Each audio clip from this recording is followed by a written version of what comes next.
तेच म्हणजे आता माझा पर्सनल पॉईंट ऑफ व्ह्यू असा आहे की आता मी पण खूप मैत्री बघितलेत, नाती बघितले सगळे. तर मला एक गोष्ट कळते की आपलं कोण असतं जे आपल्यासोबत नेहमी उभं राहतं, भले काय कुठली वाईट सिच्युएशन असू या फिर म्हटलं आपल्या लाईफमध्ये काही टँट्रम चालू आहे.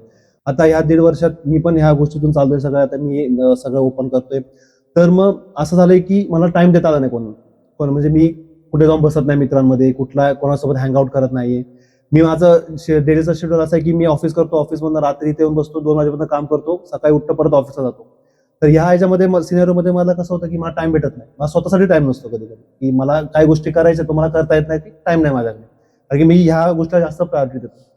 तर त्याच्यामुळे माझ्या खूप मैत्री तुटल्या. मित्र बोलतात, "तू आमच्यासोबत बसत नाहीस, तू आम्हाला कॉल करत नाहीस समोरून." बोललो, "मला टाईमच नाही, मी कुठनं कॉल करू ना?"